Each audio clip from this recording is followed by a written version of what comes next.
사도행전 9장을 읽었습니다. 사도행전 9장에 사울의 변화에 대해서 그리고 베드로의 행적에 대해서 기록하고 있어요.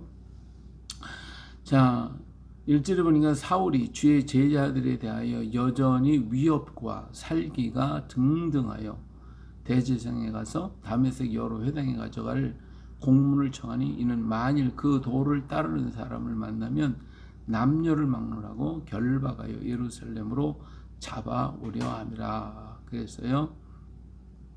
이렇게 정말 사울은 자기의 그 지식과 자기의 능력과 자기의 모든 것을 가지고 어떻게 하는지 믿는 사람들을 결박하고 그들을 핍박하고 그걸 믿지 못하도록 만들려고 했던 것이 바로 그가 하려고 했던 일이잖아요. 이처럼 그는 최선을 다해서 자기의 일을 하려고 한 사람입니다.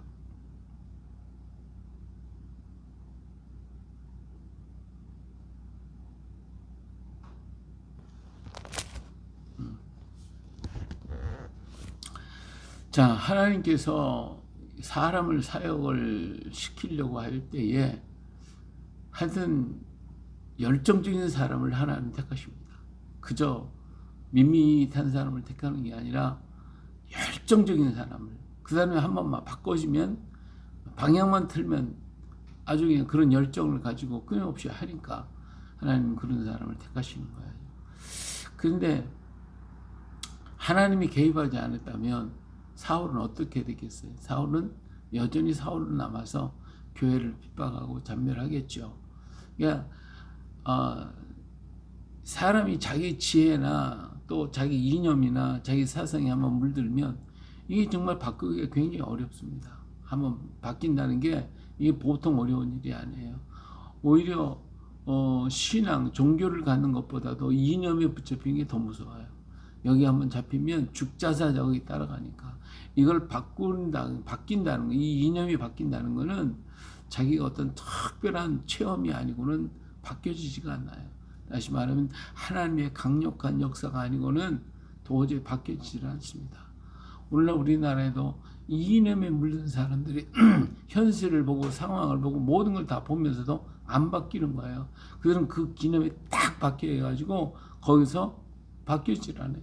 정말 어떤 하나님의 강력한 어떤 권고가 아니고서는 바뀌어지지 않습니다. 그렇기 때문에 우리가 오늘 세상에 물들은 이념에 물들고 사상에 물든 이런 목회자들이나 또 정치인들이나 또 교육자들이나 이런 사람들을 위해 기도해야 돼요. 그들이 하나님의 역사를 통해서 그들의 생각과 사상을 바꿀 수 있도록, 마음이 변화될 수 있도록 바꾸게 만들기만 하면 정말 놀라운 역사, 강력한 역사가 그들을 통해 나타나기 때문에 그렇습니다. 바로 사울이 이런 그 아주 강력한 힘을 가지고 자기 사상, 이념, 헬라주의 이런 것에 잡혀가지고 그냥 뭐 아무도 하지 않는 일을 지금 자기가 하잖아요. 위협과 살리가 등등 해가지고 다른 사람은 그렇게 않는데 대제사장한테 가가지고 공문을 받아가지고 다메섹에 가가지고 예수 믿는 사람을 막 무조건 잡아들이기로 하는 것이죠. 아마 여기 가서도 그런 예수님의 시체만 발견하면 되리라 생각했을지도 몰라요. 이처럼 그런 아주 전적으로 매달려서 기독교를 말살시키려고 하는 이런 작정을 했던 것이죠. 근데 다메섹에 가까이 가더니 갑자기 호련히 하늘로부터 강력한 빛이 그를 둘러 비치는 거예요. 그러니까 너무 강한 빛이 갑자기 눈에 쏟아지게 될 때 그는 거기서 막 나가 떨어져 버리고 말았죠. 예, 예. 그 땅에 엎드러졌을 때 소리가 있어요. 사울아 사울아 네가 어째 나를 박해하느냐. 예, 그 강력한 빛이 그냥 깜짝 놀라서 막 땅에 엎드러져 뒹굴어 버렸는데 그랬는데 그때 하나님의 소리가 들렸죠. 들렸어요? 사울아 사울아 네가 어째 나를 박해하느냐. 그때 이게 무슨 말인가. 그래서 주여 니시오니까 나는 네가 박해하는 예수라 이렇게 말씀하시는 거예요. 그러니까 그러면서 일어나 시내로 들어가라. 네가 행할 일을 네게 이를 자가 있다라고 얘기를 해요. 함께 가던 사람들은 소리는 들렸는데 그게 무슨 소리인지 잘 알지를 못했겠죠. 아무도 보지 못하고 말을 못하고 서 있더라. 그냥 놀라운 광야 앞에 뭐 그냥 같이 갔던 사람들, 이 사람들이 뭐 정신이 하나도 없는 것이죠.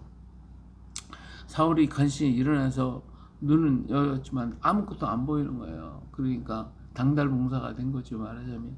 그래서 그 사람들이 그를 데리고 다메섹에 들어가서 거기가 있으니까 너무 충격이 크다 보니까 그 사흘 동안을 먹지도 못하고 또 여기 먹지도 마시지도 아니하니라 한 걸 보면 자기 의지도 있었을 것이고 또 그럴 수 있는 충격이 그에게 있어서 할 수가 없었겠죠.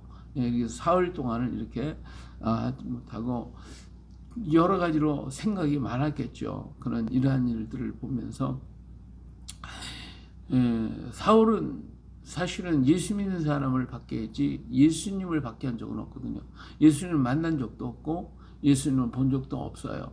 그리고 예수 믿는 사람을 지금 잡아들였는데 예수님 나타나셔서 너는 나는 내가 박해하는 예수다라고 얘기하잖아요. 내가 박해하는 예수다. 그러니까 성도들을 박해한 것이 누구를? 예수님을 박해한 것이 됐다라고 하는 것입니다. 여기에 대해서 그는 깊이 생각을 했을 거예요. 근데 이렇게 기도하고 있을 때에 하나님은 아나니아라고 하는 사람을 부르시오.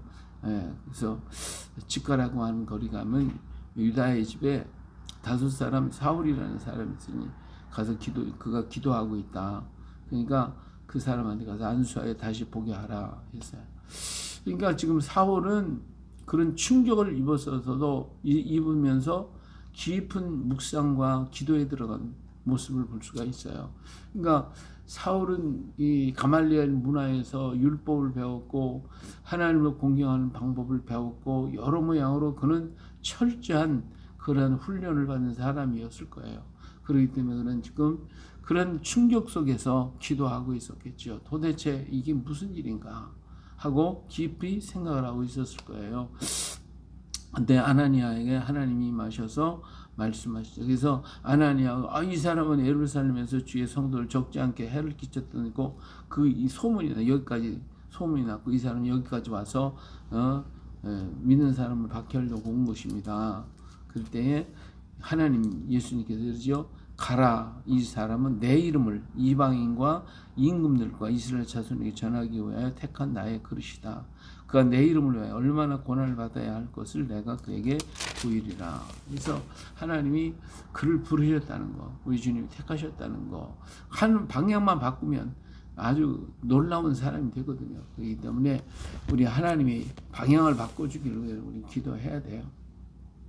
그래서 이 말을 듣고 아나니아는 순종해서 가서 기도를 해주죠. 그러면서 내가 오는 길에서 나타나신 예수께서 나를 보내어 너로 다시 보게 하시고 성령으로 충만하게 하신다 할 때에 사울의 눈에 비늘 같은 게 떨어지면서 보게 되었습니다. 그리고 그런 정신을 차리고 음식을 먹고 다시 한번 힘을 얻게 되어집니다. 그러면서 그곳에서 다메섹에 있는 제자들과 함께 있으면서 여러 가지로 질문하고 물어보고 대답을 하면서 거기서 깊이 자기가 깨달았겠죠. 예수님의 부활에 대한 소식 그리고 예수님에 대한 모든 것들을 들을 때에 그는 자기가 길에서 만났던 예수님, 죽은 예수 찾으러 갔다가 산 예수 만났고 이 신자들을 박해하러 잡으러 갔다가 예수님을 만나게 되는 이런 신비한 역사를 만나게 되고 거기서부터 그런 변화되어서 정말 사울은 힘을 얻어서 예수를 그리스도라 증언하는 산 역사가 일어나게 됐어요. 아나니아의 기도를 통해 자기 눈도 떠졌고 그리고 그 기적을 자기가 체험을 했고 또 아나니아를 보내셨다고 하는 그 자체도 놀랍고 다메섹에서 만났던 그 예수님이 또 아나니아를 또 보냈고 했다는 이게 모든 게 다 그대로 되는 게 아니잖아요. 살아계신 주님의 역사하심이 이렇게 나타났다는 것을 알았기 때문에 지금까지 그는 예수님은 죽은 자고 인간은 다 죄인이기 때문에 죽을 수밖에 없다고 하는 그의 사상 속에 그 다 녹아 있었잖아요. 그래서 예수님도 죽었는데 그 예수님 부활했다 그러고 예수님을 믿고 예수님 구주라고 얘기하니까 안 믿어질 수가 없는 자기 사상의 인과 지금까지 배운 헬라 철학을 가지고는 도저히 안 되는 거예요. 그런데 다메섹에서 예수님 만났죠. 아나니아가 예수님을 만나서 가서 자기를 치료했죠. 눈이 열려졌죠. 그것들과 대하며 예수님 부활의 소식을 들었죠. 이 모든 것들을 통한 예수님의 살아계심을 확신하고, 그리고 난 다음에 그가 그리스도라고 하는 것을 확신하는 이러한 일을 얻게 되니까 그는 일어나서 다메섹에서 처음으로 예수를 그리스도다 이렇게 증거하게 되니까 이 사울 편에 들었던 사람들이 막 당혹돼 가지고 도대체 이게 어떻게 된 일이야 놀랐겠죠. 그렇기 때문에 이 강성파 유대인들이 사울을 죽이려고 공모하게 돼. 이것이 알려지니까 밤에 사울을 광교리에 달아서 내보내서 예루살렘으로 돌아가게 만들었어요. 그래서 사울이 예루살렘으로 돌아갔죠. 아마 여기 죽이려고 했던 사람, 같이 왔던 사람들이겠죠. 같이 사울과 함께 믿는 사람을 잡으러 왔던 사람들이었겠죠. 그냥 예루살렘에 가서 제자들을 만나려고 그랬더니 제자들이 막 두려워하는 거예요. 지금까지 이런 역사가 많았기 때문에 저가 또 우리 잡아가지고 가려고 거짓말하는 거 아닌가 하고 있을 때 하나님 앞에 자기의 토지를 다 팔았던 바나바가 나와가지고 그거를 사울을 데리고 와서 소개를 합니다.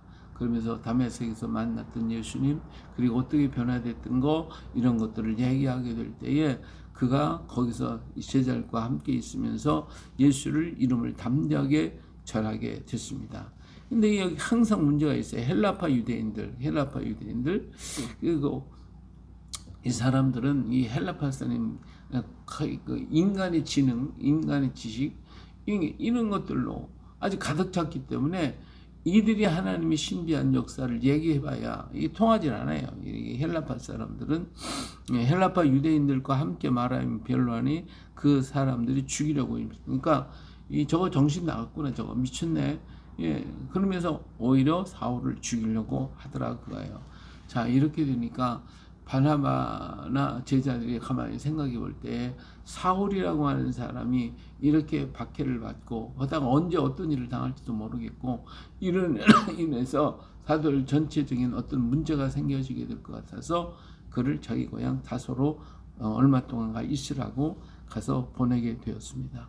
이름으로써 이제는 박해가 한동안 잠잠해지기 시작하게 됐죠. 그래서 온 유대와 사말 갈릴리 사마리아 교회가 평안하고 든든히 서가고 주를 경외함과 성령이 이루어지는 수가 더 많아지니라. 자꾸 더 퍼져나가는 거예요. 자꾸 퍼져나가요.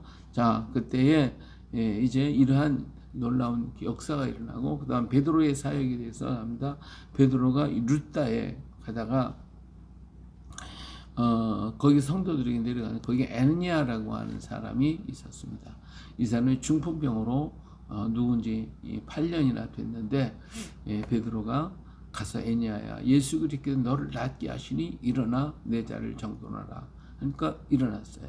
그러니까 막 사람들이 놀라가 루다에 있는 사람들이 다 예수를 믿게 되어졌고, 또 욥바에 다비다라고 하는 여제자가 있었습니다. 이 사람은 정말 선한 일을 많이 해서 주변에 있는 과부들, 어려운 사람들, 이런 사람들을 다 자기가 옷을 손수 짓고 이렇게 해서 도와준 선한 일을 많이 했던 사람이 죽었어요. 병들어서.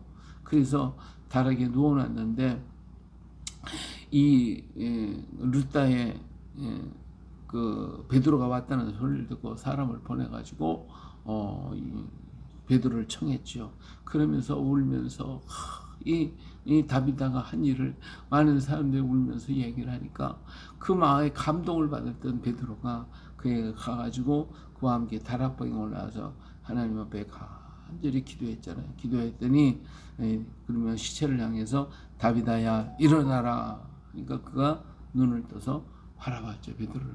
그때 일어나서 사람들을 부르다가 보여줬다라고 하는 이런 얘기가 있습니다. 이처럼 하나님은 어떤 일에 정말 주를 위해 충성하는 사람들을 통하여 역사하시고 일하시는 모습을 봅니다. 사울을 통한 역사, 그리고 베드로를 통한 역사, 그리고 또 여기에 쓰임받은 아나니아 그리고 바나바 여러 모습들을 우리는 여기서 만나게 되어집니다. 오늘도 우리 주님께서 나를 쓰고 계시다는 이 한 가지, 이 귀한 것을 가지고 오늘 기뻐하며 그 쓰임에 합당한 우리가 되어줄 수 있기를 주의 이름으로 축원합니다. 할렐루야.